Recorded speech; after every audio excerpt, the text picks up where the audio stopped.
tokko yoo galame qawwee hiikkadhaa yoo jedhame hin hiikkannu jechuunis immoo ni jira. Kaleessa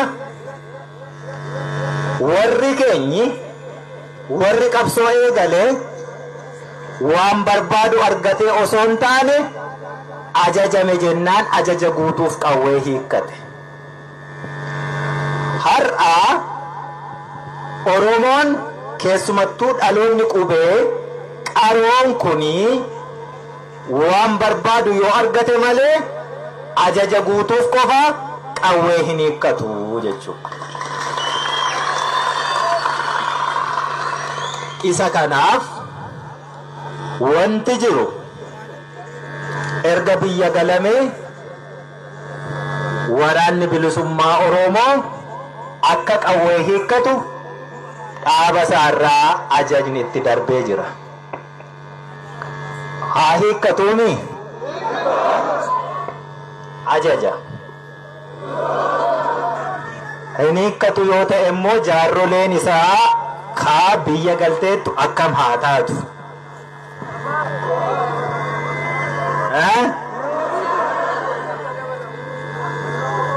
Asirratti burjaaja'insa dhalatu oolchuuf jechanii siyyaamee jechuudha. Miiraan wanti hojjetamu hin jiru yookaan emotional taanee wanti hojjennu tokko iyyuu hin jiru. Haqa jiru walitti himneetu yookaan waliin umuu yookaan immoo waliin dhaabbannee qabsootti fufuu.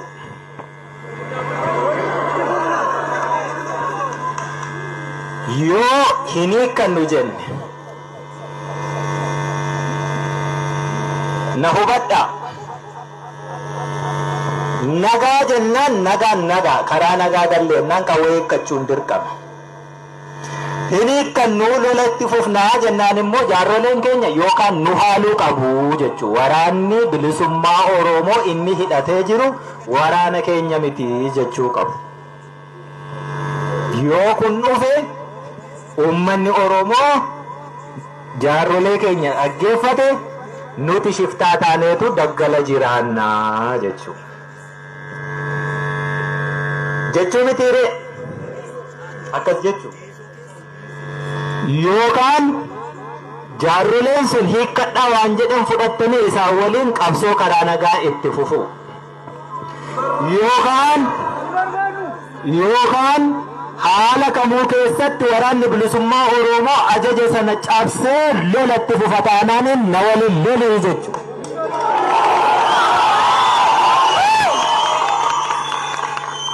Ni lolta yoo ta'e si lolchiisa rakkoon hin jirtu.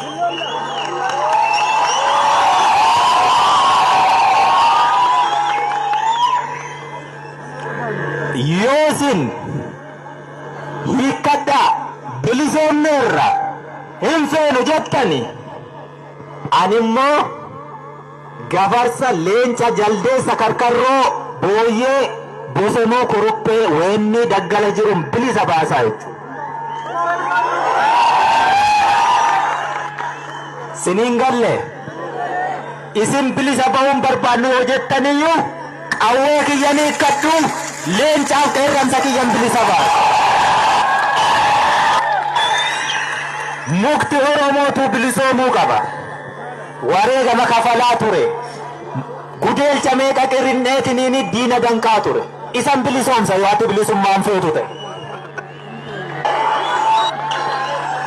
Nu qawween hiikkannu. Namni nutti niine dhiigaaf lafeetiin hiikkanne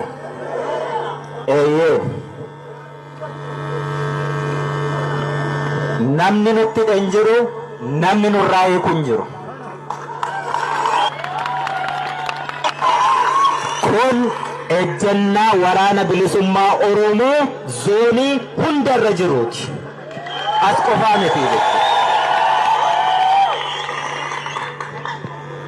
Nuti waan